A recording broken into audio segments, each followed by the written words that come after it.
On this man's Instagram, he said that he quit his $400,000 a year job, moved to paradise, and now makes content like this. I live in Punta Cana and do local things. And if you're going to come visit, get off the resort and go try a few local places. Here are 3 for you to go check. But that is not what you are about to hear. Jamie Gruber is an entrepreneur, mastermind leader, and the host of the Tribe of Millionaires podcast. In 2021, he left his W-2 behind. Fast forward 3 years, he became a millionaire and relocated his family to the beaches of the Dominican Republic. But that's not what you are about to hear. Jamie is a multifamily investor and the co-founder of multifamily and more networking communities with over 10,000 members in over 20 cities. But my friend, that's not what you're about to hear. Today's conversation is a deep one. And although I set out to talk to Jamie about content creation and creativity, the conversation turned quickly when a topic got brought up that I've never thought about before. Partnering with our ego. What? And although this is a totally politically incorrect thing to say, Jamie believes that healing our ego and sometimes listening to it, well, that's how you accomplish big goals and even make an impact in this world. But what about morality and serving other people? Well, we're going to get into that too. Y'all need to grab a cup of coffee and your Snuggie for this one. I'm not even playing. This, my friends, is the incredible Jamie Gruber. I don't believe in putting down the ego. I used to. And that I learned was the worst thing that I'd ever done. We vilify trauma. We vilify inner child, like broken inner child. We vilify ego. None of this happens without learning how to harness and partner with the ego. That's a deep, deep, deep question. I'm going to try not to get too way off the rails and lose you or your audience on this. No, go off the rails.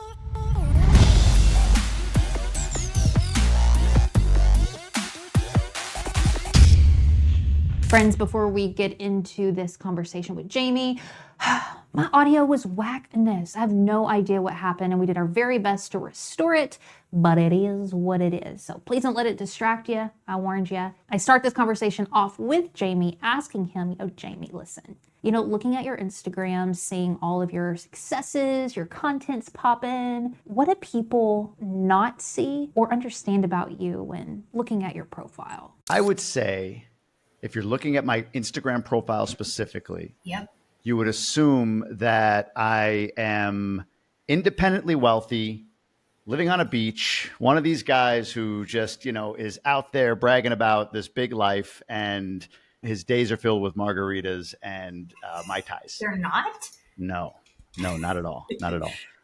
It's funny. I get that. Like, man, retiring on the beach. Like, I never said I retired. It says nowhere that I retired. Or, man, you're living the dream life. I'm like, look, I'm living a life that I dreamed about for sure. Mm-hmm. But you know this. Dream life is all in the eye of the beholder. If I'm living a way you want to live, it's a dream. But for me, it's just life. Just like you're now living your dream life. But for you, it's just life. For other people, it might be a dream.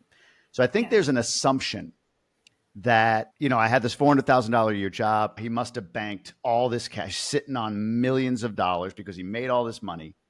And he's just able to Scrooge McDuck his way through paradise, living in the Dominican Republic, throws all of his money in one bedroom and just kind of goes in there and gets it when he needs it.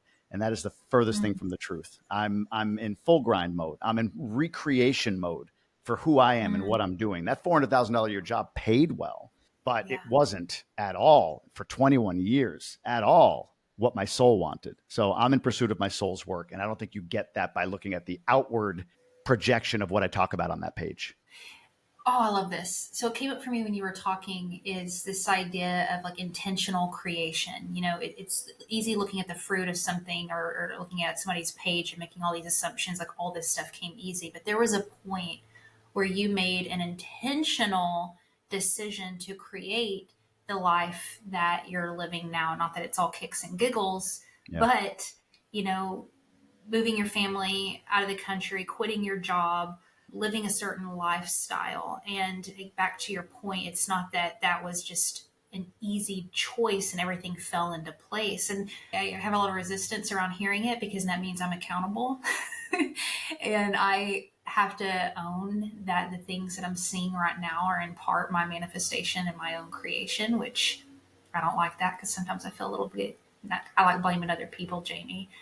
But tell me, bring us back to that point where you're like, F it, where I'm going to go all in. It's funny. What do they say? Like you're a 5-year overnight success. So quitting the job Yeah. was not a one day I didn't have it, one day, or I'm sorry, one day I had the job, one day I didn't. There was a lot of stuff that I did in advance of that. This was both deep work for myself, masterminds, coaching, counseling, as well as building and grinding and trying to figure out what is my place in the world if it's not this gig paying me 400 grand a year.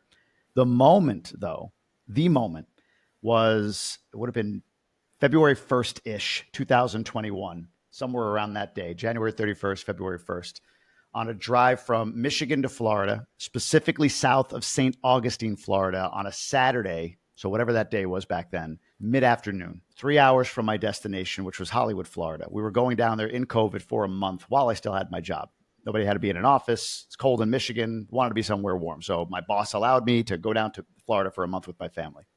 So I'm driving alone. Wife and kids were flying. And I brought the toys and the dogs and all that stuff in a minivan for 3 days while driving. And I had been contemplating on this drive, man, I've done a few things. I've got some runway. I could make this leap and take a shot. Maybe. And then I get this call from a guy that I worked with in Boston years before that does not call me. Nice guy. But we're not buddies or anything.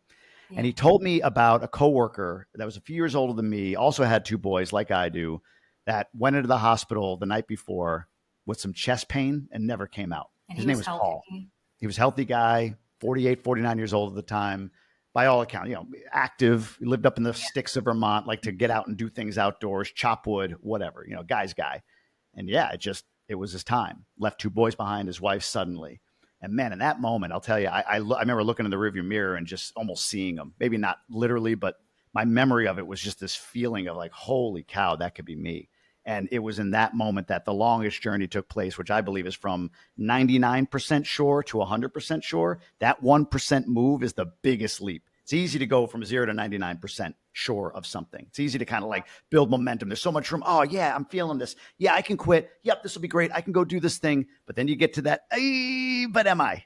You get to that 99%. And stepping across the line, that 100%, that moment codified it for me. And that was the second I decided, gave my notice a month later, and I was gone a month after that.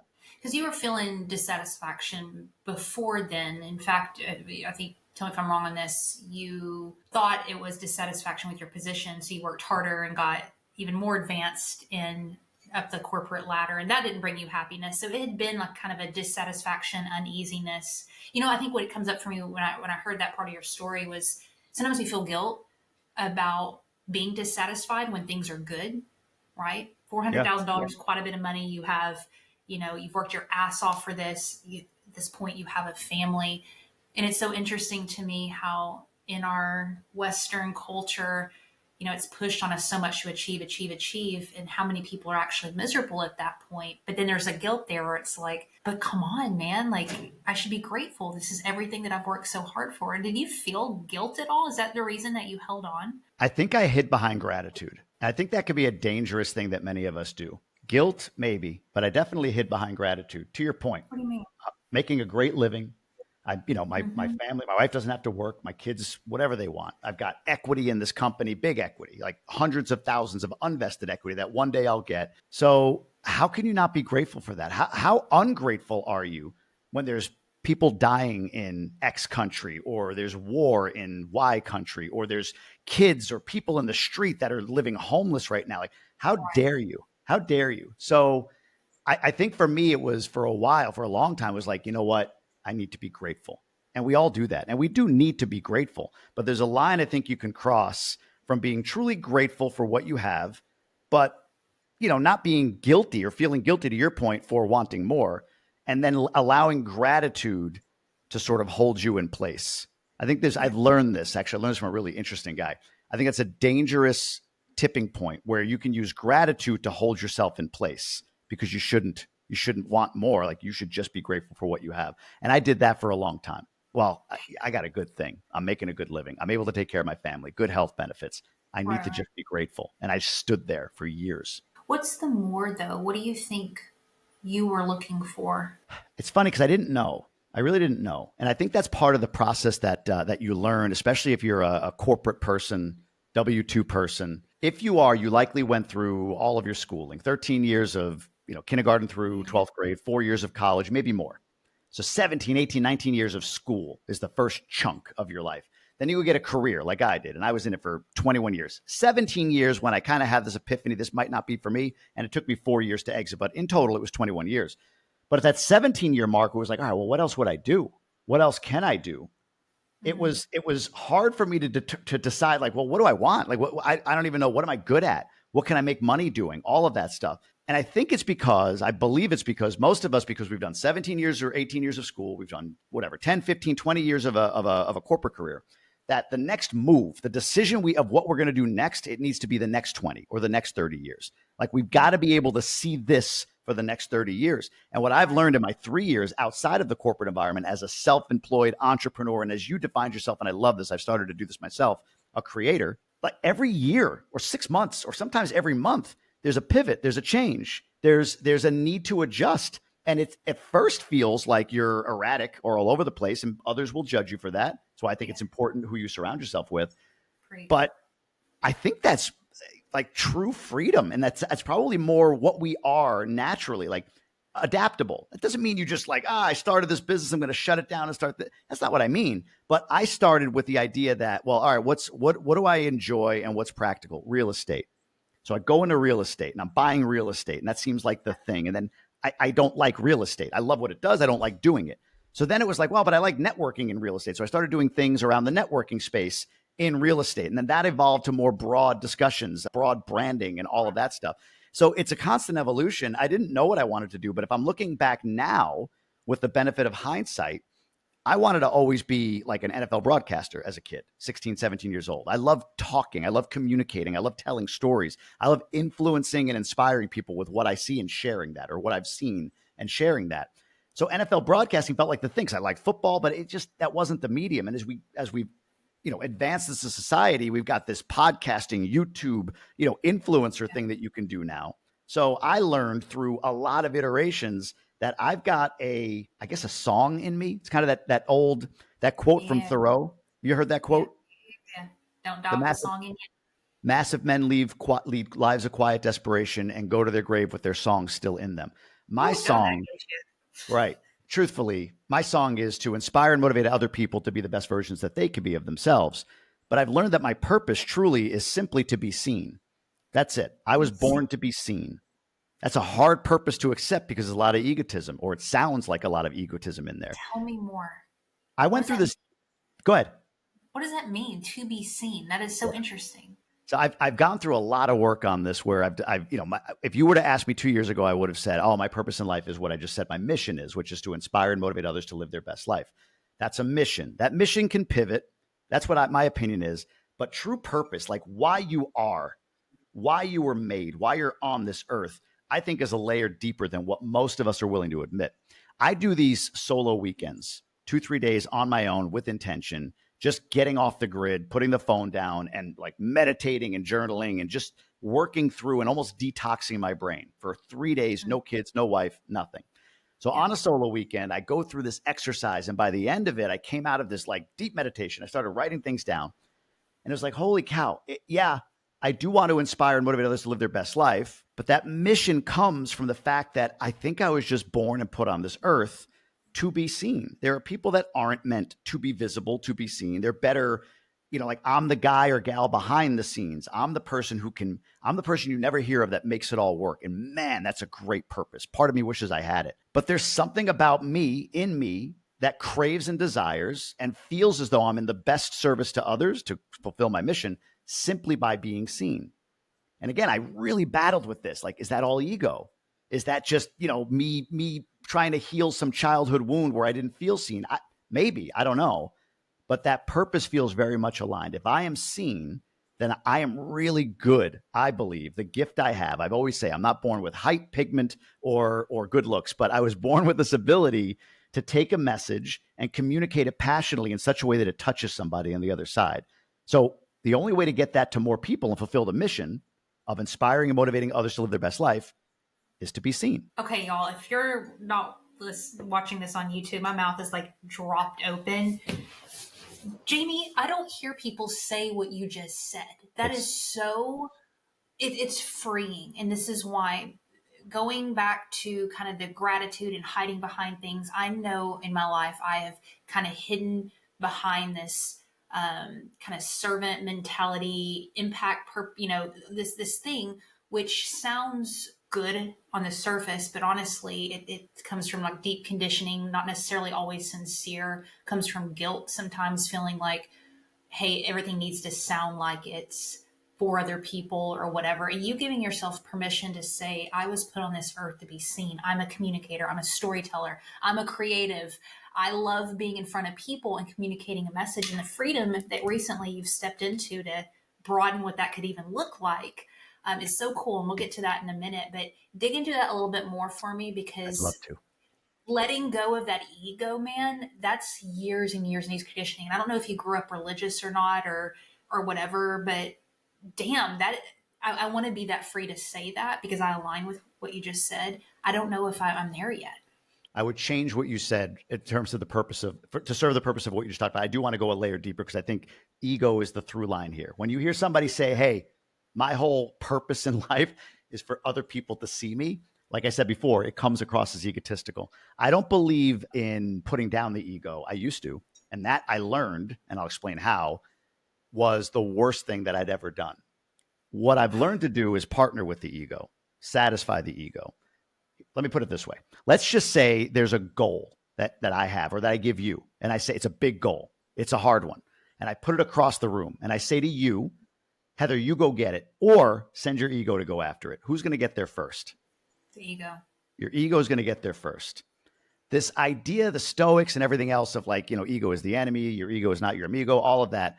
I get it, because ego does tend to be the thing at the center of anything bad that you do. You insult somebody, you act like a jerk or whatever. That's all ego driven. But I learned through a psychedelic experience, some things that I did, again, on this journey of like, oh my God, I'm this corporate guy. How dare I try to go outside of that? I went to mushrooms. I literally went to mushrooms with a guide to try to figure this out. And I went into that ceremony saying, what is it that's blocking me from being the best version of myself?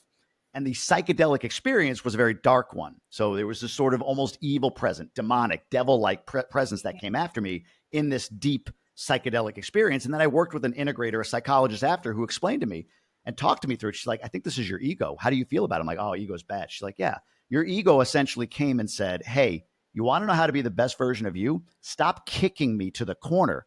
I'm the reason you've achieved goals that you've achieved. I'm the reason that you're safe and protected when others are insulting you. I'm the reason. I'm there with you, trying to help and push you forward. All you see me as is the worst version of me, which is the part that gets too far and goes over the top and insults people or whatever. You keep kicking me to the curb, nothing's going to work for you. You partner with me, it can work. And I set out on a long journey of trying to heal my relationship with my ego. So when I flash forward to that solo weekend, when I came out of this meditation, and To Be Seen was right at the forefront, you're in kind of a deep state, right? Meditation, long weekend, no phone, just really your brain is so clear. You're feeling much more connected and maybe vibrating at a different level at that point. I said that, like, is this my ego? And I was like, yeah, sure. And that's okay. That's partnering with the ego, in my opinion. That's my ego saying, hey, look, I need a cut here. I need a piece of this. I like to be seen. I like significance. Tony Robbins calls it one of the 6 human needs. I like significance, my ego says to me. Yeah. So I'm like, okay, ego, I'm going to give you significance. I'm going to admit this to be seen. Let me just do a check here. Does it serve authentically who I am, and does it serve others? Because I believe in service to others. You know what? It does. I have to admit that. I have evidence that shows that when I am seen, it has a positive impact mostly on other people. So what is wrong with saying to be seen if it satisfies the ego, which is part of us, not something to kick to the curb? It's something that we absolutely need to harness and partner with, but also serves others. What's wrong with that is what I came to the conclusion of. This is like the most badass conversation I've had in a while. I've seen some of your guests. That's a big compliment. Let's, like, if you're cool with it, I'm going to kick all this other stuff to the curb real quick, because let's just go here. This is where we need to go. Last night, I'm driving down the road. I get a phone call. It's a woman who, her and her husband makes movies, and she was talking to me about, producing and some of the behind the scenes stuff with film, and saying, really think you'll be good at this, and we want to get you involved in X, Y, Z. She goes, do you really want, because I've been taking acting classes for years and done some short films and stuff like that. She goes, do you really want to pursue the acting, storytelling, like in front of camera stuff, or are you cool being behind the scenes because you're really good at it? And I am. And there's something inside of me that's just like, ugh.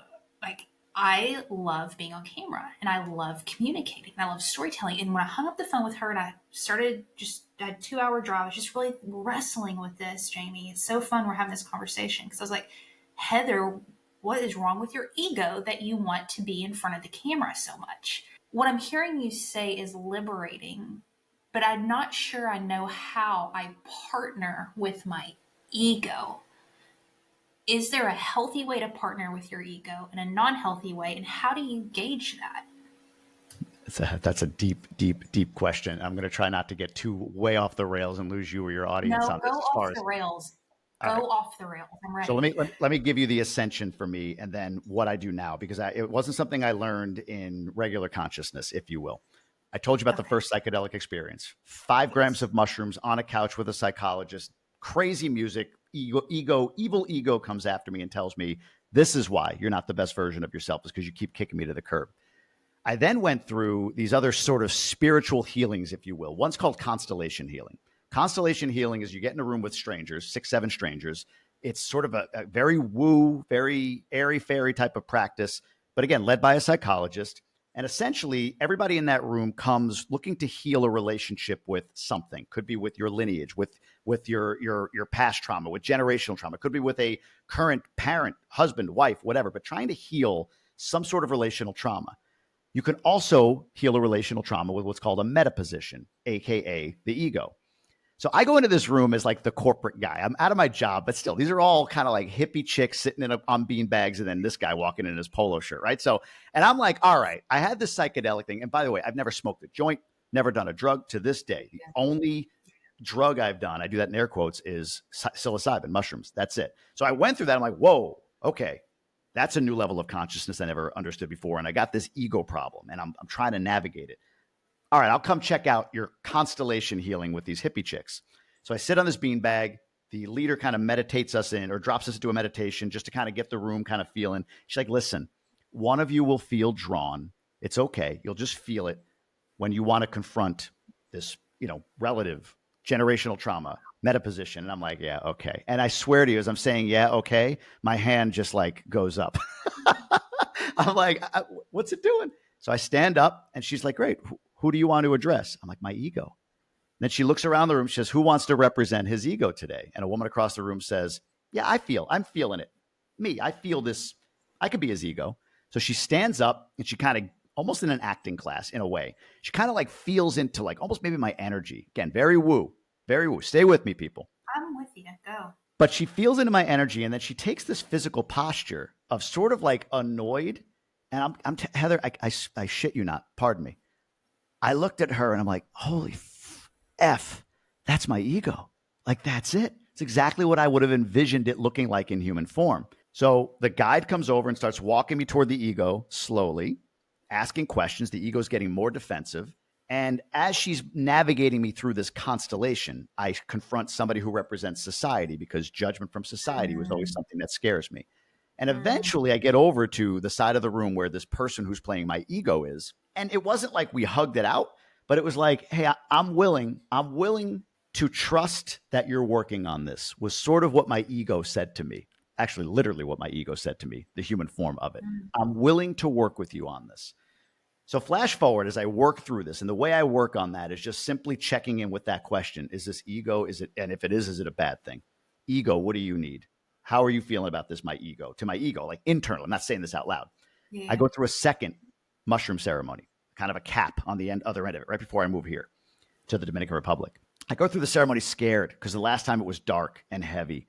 And this was the lightest experience. It's something called your spiritual roundtable. I experienced this thing called your spiritual roundtable.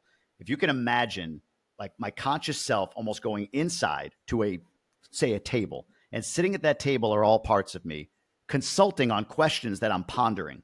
So my ego's there, my sense of humor, my authenticity, all these different pieces of me are sitting at this metaphorical table. And I'm literally feeling the energy that they're giving in answer to whatever questions I'm considering. And I would even say in my mind, can you send me a picture, or can you consciously give me some words or whatever to allow my conscious brain to interpret this? And it would. So I got through that ceremony. It was really light. It felt amazing. And I was like, wow. At the end of it, just before I came out of it, I remember something in me saying, when you need us, now you know where to find us. And so from that point forward, when I need to consult with my inner self, if you will, with the inner child, the ego, all of these different aspects, I meditate. I find the path back there because it was forged through the psychedelic experience, and I ask questions of it. And then I physically can see sometimes myself saying, ego, you going a little too far on this one? And the ego's like, man, maybe, but I still want this. And I'm like, okay, I'll give you that. Absolutely. That's fair. Also, I'm going to do this. So you can almost see it like a relationship with coworkers or people that work for you, just taking all these different personality types and meshing them together and coming up with a common solution. Airy fairy, but that's how I consult with the ego. I go to that place that I found. I have a conversation with my spiritual roundtable, and I literally just kind of flesh it out and feel like, nah, that's all ego. Or ego, hey, that's a little too much you right now. I got to balance it out. Or yeah, I'm willing to give you that, like, be seen, because I feel like there's other value in being seen. So fun. So I do the board of directors practice. I've been practicing that for a couple of years. Napoleon Hill, you have mentors, imaginary mentors come in around a table and you consult with them. I've never thought about nor heard having parts of yourself around that table, which would argue it's probably the same thing because myself is manifested through those people. But anyway, what parts of yourself are around the table again? Did I miss that? Who are Yeah. those? So what I recall, the big one's the ego. Like that's the one I check in with the most. But I feel like there's the ego there. There's this like authentic self, this sort of raw, I don't care what anybody thinks. Like this is just me. That whatever that is, I can't even describe that. My inner child is there. Whatever trauma I suffered as a kid, the kid that was bullied in 4th grade and so on. So like the inner child is there. There might be some other meta position I'm not thinking about, but those are the biggies for me. And honestly, like the biggest check-in, like, the COO is the ego. That's the one that I go to first to check in with and sort of elevated him, her, it, whatever the heck it is in the hierarchy a bit. Because again, before it was like, get out of the room, ego. You're not allowed in here. You're bad. You're awful. And now I found the need to bring this person in as a partner. So that's the biggest one, but there's these other small elements of me there as well. Can you give me an example? And it can be general or specific, I don't care, but just to have some context. Like, let's say you had something come up and you want to consult with your ego in this round table. Maybe a time you didn't go with the ego. Yeah. To consult. So I recently was, I don't know, I guess sort of confronted with a business partnership where, it felt like the person on the other end just like, they just wanted to end it in some way, shape or form. That's my feeling. That's what I'm sensing, at least. Like all the actions like, hey, well, this looks good. Yeah, I don't like that. It's not good enough. What about this? It just felt like that person was just looking for a way to get out of it. And so what I wanted to do instantly, the ego, is screw you, I'm out. I'm done. The heck with you, F you kind of thing. And so that's one of those times where you go, okay, what is this? What is it that this is? And honestly, it is like, my ego saying like, yeah, man, screw them. And you got to like, okay, wait a minute. Okay. I feel that. That is all ego. Like that instinct is all ego. What else is there? And I remember hearing like, doesn't cost you anything to have a conversation. Right. So like that was sort of maybe authentic self, or maybe it's my inner child, whatever. Another voice in me or whatever is like, it costs you nothing to have a conversation. Why don't you have a conversation with this person instead of going after them? Another one is when I had my job, and it's funny, like I'm going to use this example, even though I didn't, it's like, I'm looking at it. This is what I did, but I didn't realize like all this ego stuff happened after this incident, but it's the same premise. But I had a boss that we did not get along. That was actually a really good thing in retrospect, because it helped me like wanting to leave even more at the end of my career. And I remember we had these 6 different points of contention along the way, like really bad points of contention. And I was dug in, ego, right? Like, screw her. She doesn't know what she's talking about. She's evil. She's a bad person. She's weak, whatever the heck I thought, whatever my ego thought. But I remember at one point going, wait a minute, what would her perspective be on all of these? And going inside to this theoretical roundtable and saying, I guess if I'm on her side of this, it might have felt this way. And then what about this other incident? Yeah, it might have felt that way. And then again, doesn't cost you anything to have a conversation. Going in and talking to her about, hey, I wrote this down this is likely how you felt. And for that, I apologize. On this incident, this is something you might have felt because of my action, and I might apologize. This is what I meant, but I could see how you felt this way likely. And she was over the moon happy that we had the conversation, and it really improved our relationship going forward. So I think it's those sorts of things, going in and understanding like, okay, that's all ego. What else do I need to consider here? And that whole, like, it doesn't cost you more to have a conversation is a voice that I got. A time where it was all ego. I mean, I'm sure there are a ton. I know there are a ton. I can't think of something off the top of my head right now, but if it comes up, I'll definitely chime in with it. Why do you think the ego showed itself to you as a dark form and kind of demonic? Pissed. It's the best way I could describe it. It Really? was pissed. Yeah, Why? it was. Why? So imagine having a best friend that is there for you always, wants to help you with everything you're doing. And you say to the best friend, or the best friend hears you talking about like, yeah, I'm going to do this. And the best friend's like, I can help you with that. And you're like, shut up, get away from me. You're an idiot. Right. And the whole time for years, your entire life, your best friend's still there. They're not gone, but you keep kicking them every time they step in to help. And even sometimes they're like, oh, hey, you wanted this. Look, I took care of it. And you're like, yeah, no, that's whatever. You don't even recognize it. Imagine how that best friend is going to feel if one day you walk in, best friend sitting there with you, and you say to somebody else, I'm trying to figure out what's like certain things, like some things get done, but I can't figure out why. And I'm trying to figure out how to overcome that. And your best friend's going like, are you freaking kidding me? I'm there every step of the way. I'm doing this with you. I'm helping you. What are you talking about? Like, you're going to walk in here with me standing here, jumping up and down, showing you this list of things that I've helped you do, and then wonder where you get strength from, how to get strength, how to become the best version of you. So I was pissed, and it came hard and heavy.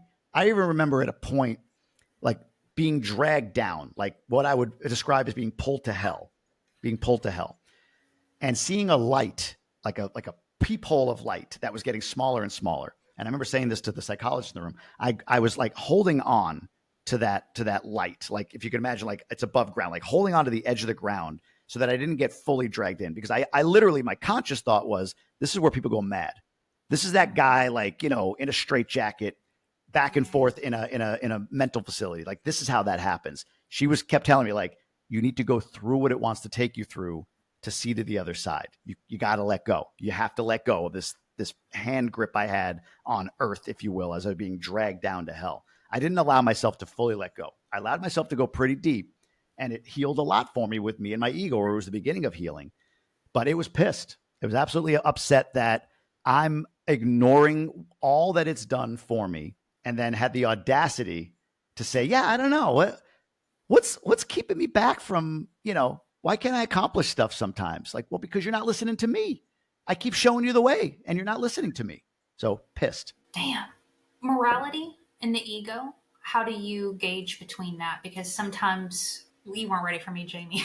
Like, let's go. Because you think about sometimes what you want hurts someone else, or isn't necessarily, and it could be as simple as hurting somebody's feelings, or, you know, not being faithful, or whatever. I mean, how do you gauge morality with the ego? I don't know how you gauge it. That's a really interesting question. But here's what's coming to mind as far as answering that. I was saying before, and I believe this, anything bad that you do, anything that you do that hurts somebody else or whatever, is all ego. It's your ego out of control, which is why it's so popular to want to kill the ego, suppress the ego. Your ego's not your amigo, all of that stuff. So morality is tough. I mean, I know my kid, I think about my kids, like, kids are born. We all are born into this world. You ever walk by somebody homeless and just wonder, like, what happened? Especially having kids, right? Like, you're like, that was somebody's baby. They were born the same way my kids were, or I was, or you were. Like, what happened along the way?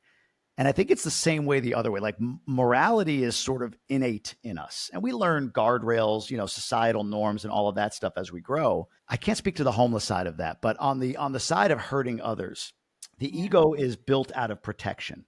We feel unsafe at a certain age, 6, 7, 8, depending on who you talk to. And we build this thing called the ego. It's unavoidable. We all are going to do it to protect us from what we feel is some sort of danger. Could be like actual danger, physical or whatever. And the ego is built to kind of figure out a way to protect that. That could be manipulation. That could be whatever. or it's some sort of, emotional trauma or something interpreted in a certain way, and we build the ego. So I guess there's sort of like your morality is there, but if you allow your ego to become too large a player, your morality kind of suppresses along with the increase of your ego. So I think morality, you have, ego, you have, and it's like if your ego is turned all the way up, your sense of morality gets turned all the way down. So balancing between those things, I guess, is the best method. But that's a really, really good question. I don't know how to gauge it. I can't say I know how to gauge it other than what I described about meditating and finding your way and partnering. And honestly, I think even just that, I know how freeing it was to hear it said or say it myself at one point, like, wait, my ego is a good thing. I could partner with this thing. Like, it's not, like anything, nothing is, too much of anything isn't good. Too much fruit isn't good. Too many vegetables isn't good, right? Like moderation, but the ego is not something to stamp out. The ego is something that you should harness and partner with. Like, just that permission, I feel like, allows you to be tuned into where's my ego right now so that it doesn't suppress your morality. Okay. One more deeper level in, and then we'll rise to the surface and get out of the mud. And I'm curious your perception on this. So there's this Alfred Adler, psychologist, who talked about we're born with this sense of inferiority, like this trauma, whatever. And we spend the rest of our lives trying to compensate for that trauma. So you think about the inner child sitting at that table, all the shit that he or she's been through. And, we deal with it in different ways. So I was born poor and I'm going to fight and become the richest, whatever, blah, blah, blah. Lately, I've been really thinking a lot about this because if you think about what drives us is usually a result of our deepest wounds. And there's a light and a dark side to it. And I love what Adler talks about as he says, he doesn't believe there's a way to ever overcome or run away from our inferiority. The best that we can do is figure out how to point it towards societal good. So I have this pain. I'm drawn to this. I'll use myself as an example. I didn't feel like I was ever seen growing up. I didn't feel like I belonged. And now I love communication. I want to be on camera. I want you to see me, just like you said. And so there's a dark side to that of Heather trauma. But there's also a light side to it that I'm good at it. And I bring joy to some folks. So it's interesting to me to try to figure out, and I guess it goes back to your round table concept or, the whole gauging question. I think I put a lot of guilt on myself, admitting to myself what you just said earlier. I was put on this earth to be seen because my mind immediately goes to inner child trauma, Heather, versus this is actually a light and a good thing. And I'm just curious, anything I just said there, what comes up for you? That was really, really good. And to your point, like, I think we vilify trauma, we vilify inner child, like broken inner child, we vilify ego. And I think it's just, kind of reframing our relationship with those. But to something you said a minute ago, so I distinctly remember this, such an innocent thing. You want to talk about trauma. That's not trauma, but I perceived it to be trauma. And I built a life around it that I do try to harness for the greater good of society, but something I'm running from. 6 years old, my grandfather was sick with cancer. This is when I lived on Long Island, New York. And I drew a picture of him at school. This is my mother's father. We went after school to my grandmother, my father's mother. So not the married couple, opposite grandparents. And she was hard of hearing. So she asked what I did in school. I said, I drew a picture of grandpa. And she just struck this pose like, oh, you drew a picture of grandma? She was like so excited. And I was starting to say, no, I drew a picture of grandpa. But before I could finish, even the O of no, my mother kind of like stopped me. She's like, don't say anything. Just let her believe it. And again, a lot of work. It wasn't in the moment that I realized. There's a lot of work to realize, like, wow, that's such a simple, innocent moment. My mother was doing nothing wrong. I mean, she's like, hey, like let her have her moment. But it taught me that other people's feelings are more important than my voice. So from that point forward, I became a people pleaser. Whatever anybody else needed to hear. However else anybody else, as long as they were comfortable, I didn't need to be, right? Like it's about everybody else, not me. And so today, to your point, that ego suppression was the culmination, or the moment in which I recognized that my ego was pissed about me suppressing it, was the culmination of 6-year-old kid being told not to tell grandma the truth, to please everybody else, kick your own ego to the side, kick your own needs, essentially, is what I would make the analogy of. Kick your own needs of significance or whatever to the side. And so when my ego was allowed to come out and play, when I allowed it to come out and play and partnered with it, it was me saying, okay, I can actually have fun and enjoy and get something from this experience too. And by the way, that people pleaser energy, that trauma I had that my mother, innocently placed upon me or that I interpreted, I please people by hopefully an interview like this. I hope somebody reaches out and says, man, I got so much from that. That felt freeing to me. I got unlocked because of something that dude said or whatever. So that's my people pleasing energy that I bring to the table from my past trauma. And I think that's what you're talking about with the psychologist, I think you said, and quoted him. But the healthy version of that now is trying to balance that with my own needs, not needing to people please despite me, but people pleasing and pleasing myself at the same time. Tell me if I'm thinking about this correctly, if this is kind of plays into your, I love that young people call it receipts now. I think it's so funny. I love seeing receipts like I'm 23. Your receipts. I say sus. You killed it in corporate. You had that thing going for you. Then you leave there and you multifamily investor with over 10,000 members in your community, you become a millionaire, you relocate your family, you had receipts in the last, this is what, 3 years? Yeah. 3 years. Okay. Comma, a few months ago, you start doing something, tell me if I'm wrong on this, pretty left field from the entrepreneurial leadership, blah, blah, blah stuff that a lot of us are. And you started putting out content about traveling and being a little bit more creative with your stuff and really making a niche in that, and your following's blown up. So all that to say, success in corporate, hit millionaire as an entrepreneur, built a strong ass community. Now you're killing it in content creation. And I know there's a lot of crap in between. And like you said earlier, life's not perfect and beautiful all the time, but there's still just some really huge wins there. And I'm curious, within the context of ego and tapping into that side of yourself, do you attribute that kind of inner work towards following the ego and bringing the ego in that's helped you create some of this stuff? Or am I thinking about this incorrectly? No, God, that's exactly. None of this happens without learning how to harness and partner with the ego. It's just kind of finding your lane, in my opinion. This is what I feel like have done, at least in the last few years. It's just trying to find my center again. Do you ever hear this? If you take off from New York and fly to LAX, that's a certain flight path. If the flight path deviates, I think it's like half a degree, you end up like 70 miles south in a different location by the time it's all done. So I feel like that's like a lot of us in our teenage years, early 20s, right? Like we've got this sort of center. It's somewhat pure still. And then, we just sort of like, wow, I got to get a job. And that just creates that little separation, that half degree off of our center, if you will. And over 10, 20, 30 years, whatever it is in your job, that 70-mile gap emerges, if you will. So the work I've been doing, I feel like, is closing the gap. The center never changes. This is the path. New York to LA never changed, right? Like that's my center. But my 1 degree flight path change over time and settling for something that really wasn't authentically me for whatever reason, maybe because the ego wanted me to make more money, who knows, right? But was my deviation from the path. So now the last few years, and even still now, I'm just trying to bring that flight back around to center, if you will, and stay on my natural path. So all of this work, I hope this answers your question, is trying to refine the lane of authenticity to the best I possibly can. And I could be wrong today. It could be a year from now. I could find another lane, and that's okay. I'm enjoying the journey of just pursuing it, if you will.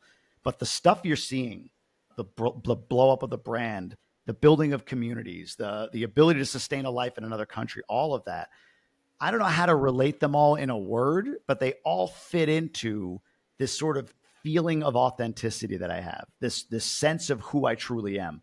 I am a guy who likes to have adventure. I love bringing people together. I love connecting people. I love sharing content. I love this. So this was honestly, like you said, I know it's another podcast. Like, I love this. I love getting on shows, especially with great hosts and having a great conversation. So I just feel like I'm doing things in my lane. And what's crazy about that is, and this is where it gets a little bit like, I can't describe to you completely how that's earning me income, but it is.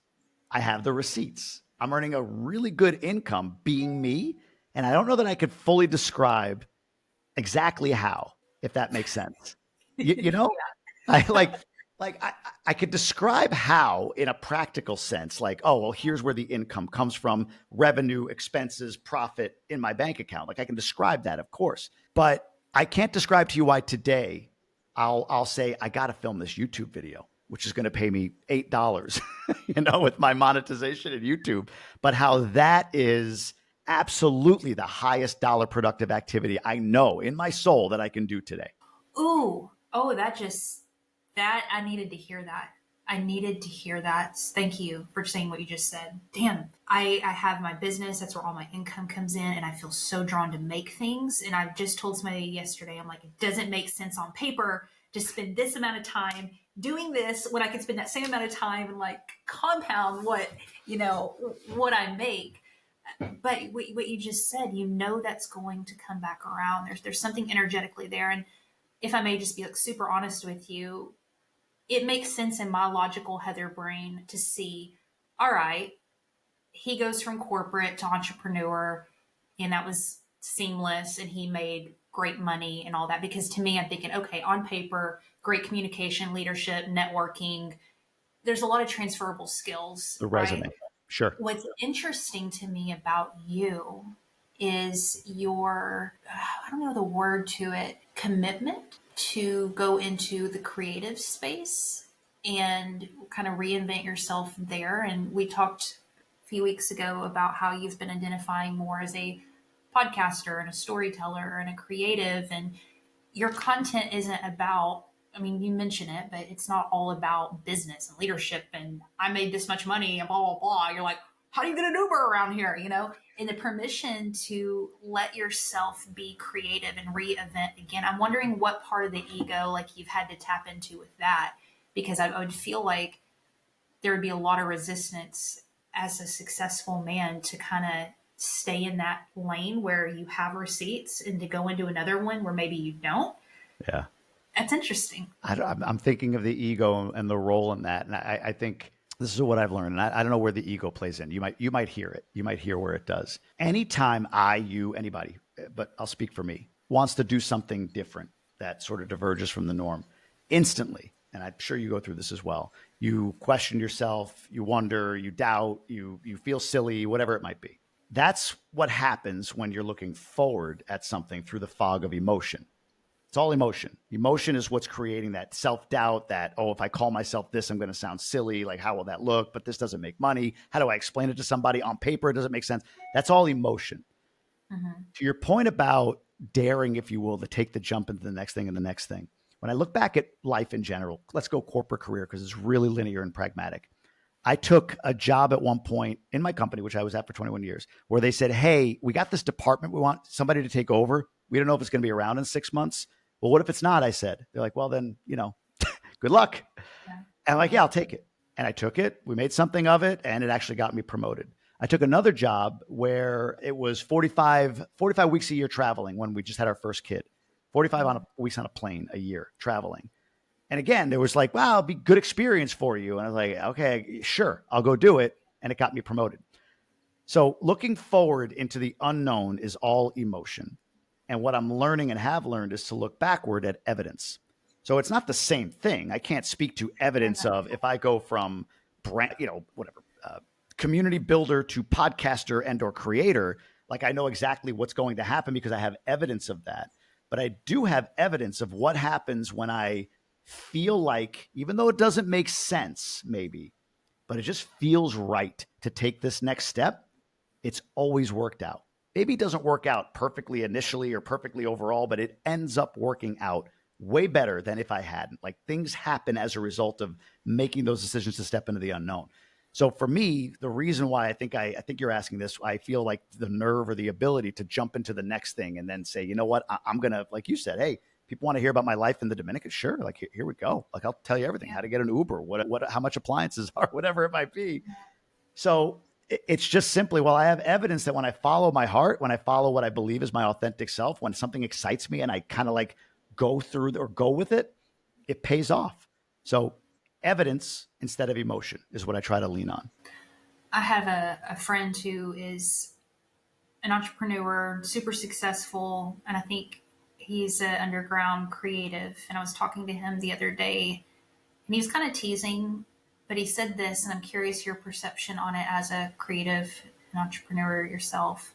He said, yeah, I'd love to be creative, but I also like making money. Yeah. And it just hit me, and he was laughing, but it hit me, and I thought, damn, is that what we've trained ourselves to believe is the trade-off?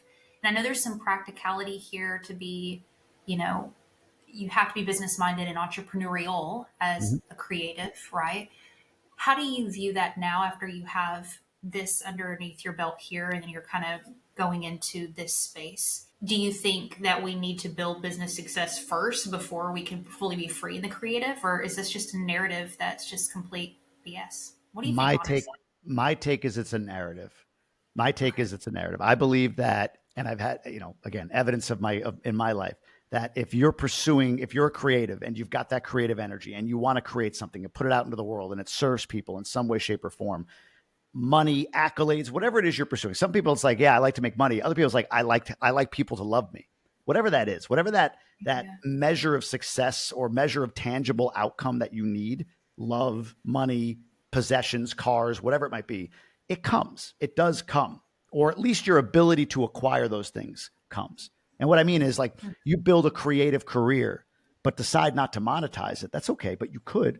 You've created something that could monetize. Maybe money's not your thing. You want it to stay in your mind pure or whatever. But I don't know. Like I spent 21 years, leaning into the pragmatic. And if you spent any time in corporate America, somebody would know this. Like it was probably 7 revolutions of 3-year sameness. And what I mean is, like, okay, year 1, we're all focused on this. And then we did it. Year 2, we're going to focus on that. Yay, we did it. Year 3, this other thing. Yay, we did it. Year 4 was back to the first thing again, because we put all of our focus on one thing again. So it was just like motion for the sake of motion in corporate. And then a paycheck came in.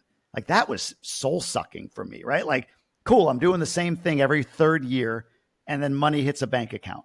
Whereas now it's like I can build and create and put stuff out into the world that truly lights me up. And then I get feedback from others that, hey, it's helped me quite a bit. Yeah. I'd rather that. And by the way, the money comes, or the car comes, or the love or the praise comes, or the followers come, whatever your measure of success is comes. So money's obviously a practical thing, like you said, but I'm not saying like, hey man, just snap fingers and record stuff and here comes the money. Yeah. You got to have some planning, some sense of it, entrepreneurial. I like what you said, but I guess what I'm internalizing is that question. It's like, how does this make you money? Like, when that comes, like, hey man, you talk about Dominican, like, how do you make money? Is that a big enough market? It's like, stop. But that's how our brains sometimes work. Like, I got to understand how that pays you. And that just drives me nuts. It's like, I don't know. It'll be fine. I'll be good. Thanks. And wrap us up here. I have one more kind of question for you, and then we'll get you out. That's a lie. I have 2.5 questions left. I'll sneak them in. I'll be quick. I am not ready to take anything that scares the hell out of me so bad. I've never done drugs before. I've never smoked, never done anything, just like you. And I know this isn't drugs. This is something different. I also am so ready for a deeper awareness and level of spirituality. And I mean, like, I don't get super wooed out. I can go there. What would you suggest for anybody who's like me, who may not be ready to kind of do some of that work just yet, but to kind of really explore and understand on a deeper level what you've shared today? Any books, any resources? What's helpful besides going and drinking tea? I would say, so this is, again, the practice that I put together some time ago. It was something it was a gift to my wife to get away for a long weekend. And then it became like a ritual that we both do separately. Actually, I just said to her the other day, I know when it's like time for your weekend. You please, she needs to go do a weekend. But the concept of a solo weekend, and the idea is you have to set an intention, whatever that intention is for the weekend. And then I would say this: Friday, Saturday, Sunday. Friday, allow yourself to decompress. Shoot, I got to return that text. Oh man, that email, I got to make sure I send that to that person. Allow yourself to do that. As you go into Saturday, put it away and just be. Like, don't worry about, you got an intention, have to have an intention, whatever that is for the weekend. How do I monetize my business? What's the next best step forward for me? Whatever that intention is that you want to ask yourself, and just have that present. As you meditate on that intention and then come out of that meditation and just write down whatever, through the weekend, it'll become more clear on paper. Like, you're going to write down gobbledygook after your first meditation because you're packed up. It's like when your gut is filled with crap. You just got to shit it out. So same thing. And then as you go along, keeping the intention in mind. You do another meditation, grab something to eat, do another one, 30 minutes, hour, 20 minutes, 10 minutes, whatever. And you journal out of that. It just, every time I've done this, and I've done it for a few years, I come up with something, a nugget, a thought, a line by the end of the weekend that allows me to go, oh, okay, there it is. There's a sense of clarity. There's a break in the wall that I couldn't see with some light coming through that I'm going to pursue. So without going the route of psychedelics, I think you can have an equal experience by doing something like a solo weekend. Beautiful. Listen, you did not have to do this. I was sitting here trying to even think a minute ago. I don't even know how I met you, but I'm so glad I did. Like, I'm so glad that I can tell you how. I followed you because your content is incredible and I relate so much to your story. So I'm a huge fan. That's how you met me. You were gracious enough to come on my podcast, and then I'm honored that you invited me here. Well, we're friends, okay, Jamie? Let's just say Heather and Jamie are friends. I really enjoyed this conversation. Thank you for your time. Thank you for your vulnerability, being open to some of this. I can't necessarily have this conversation with everybody in the world, so thank you for having it with me. Where would you like to direct our listeners to? What's the best spot? So I would say if you want to come to Instagram or YouTube, either one's at the Jamie Gruber. You can do both. If you're interested in being part of my community, you can go to GoBundancyMerge.com and check that out and apply there. Sweet. Very last question. What is something you are deeply questioning that you do not have the answer to right now? Honestly, what does life look like at 65? What does life look like at 65? Good.